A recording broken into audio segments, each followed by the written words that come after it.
Habari Tanzania, kwa majina anaitwa Pachiko Midundo, ni producer muziki wa Singeli, lakini pia ni DJ na pia ni meneja Mama Amina.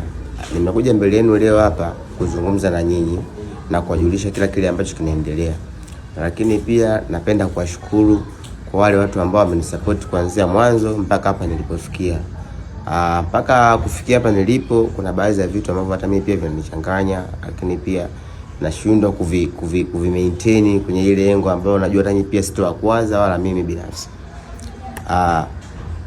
Hapa sasa hivi ninapozungumza na nyinyi, sawa, na changamoto kubwa ambazo nazipitia kwa sababu ya Mama Amina.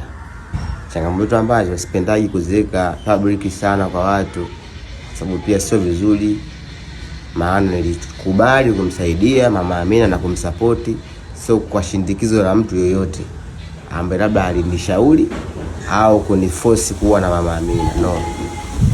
Mama Amina ni binti ambaye ana changamoto ambazo nafikiri hata nyinyi mnazifahamu.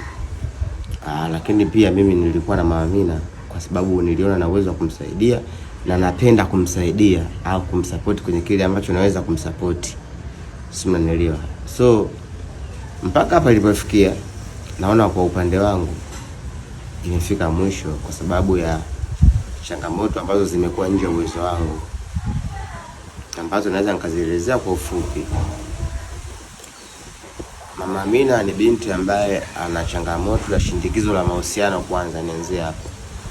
Naweza nikasema kwamba Mama Amina alikuwa na mimi sio kwa sababu labda mimi namsupport au nimemfanya kae sehemu mzuri au nimemfanya afahamike kwa watu. No.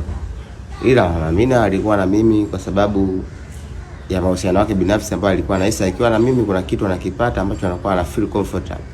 So ameona baadhi ya hivyo vitu ambavyo alikuwa anavipata kwangu, ameona havipati, mfano kama ni Mfaume. Sasa hivi ameona hayuko naye, kwa hiyo ameamua kuchukua jukumu la kutokuwa na mimi. Kwa sababu labda kuna baadhi ya vitu ambavyo hata mimi mwenyewe navipata, sasa hivi mimi siwezi kumsaidia wala kumpatia wala kumsupport. Ameamua kuwa mwenyewe. So mpaka nimefikia kuchukua clip na kuzungumza, nilitamani ndugu zangu hujue hili, na sio tu kujua, pia kama kuna mtu anaweza kunishauri kunisupport kwenye lengo yote ambao nahisi labda hapa tukifanya hiki na hiki na hiki kitakuwa sawa. Kwa sababu pia natamani kuwa na Mama Amina, natamani pia bado kumsupport, kwa sababu kuna nafasi natamani afike ambao mimi naiona kwenye ubongo wangu, lakini pia inashindwa au inashindikana kwa sababu mwenyewe binafsi ameshaona kama wiki hii tunakosa kwa hapa, sitaki kuwa na huyo mtu.